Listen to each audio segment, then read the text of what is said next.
दक्ष police news, पहिले खाकी मग बाकी। नाशिक रोड रेल्वे पोलीस ठाण्याच्या हद्दीतील ओढा रेल्वे स्टेशनवर एक खळबळजनक घटना उघडकीस आली आहे। ओढा रेल्वे स्थानकात उभ्या असलेल्या एका मालगाडीच्या डब्याला कापडात लटकवलेल्या अवस्थेत एक नवजात मुलीचं अर्भक आढळून आलंय।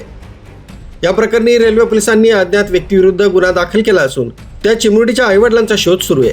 मिळालेल्या माहितीनुसार 22 जून 2026 रोजी दुपारी 2:45 वाजेच्या सुमारास ओढा रेल्वे स्टेशन इथं डाऊन लाईनवर एक मालगाडी उभी होती। रेल्वे सुरक्षा बलाचे आरक्षक योगेश वसंतराव गवाड हे शासकीय कर्तव्यावर असताना त्यांना मुंबई साईडकडून 12व्या किंवा 13व्या डब्याला गुलाबी, हिरव्या आणि पांढऱ्या रंगाच्या कपड्यामध्ये काहीतरी लटकवलेलं दिसलं। जवळ जाऊन पाहिले असता त्यात एक नवजात जिवंत मुलगी असल्याचं आढळून आलंय। आरक्षक गवाड यांनी तातडीनं वरिष्ठ आणि वैद्यकीय अधिकाऱ्यांना याची माहिती दिली।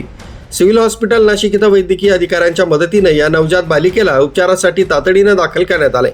या प्रकरणी नाशिक रोड लोहमार्ग पोलीस ठाण्यात अज्ञात व्यक्तीविरुद्ध गुन्हा दाखल करण्यात आलाय।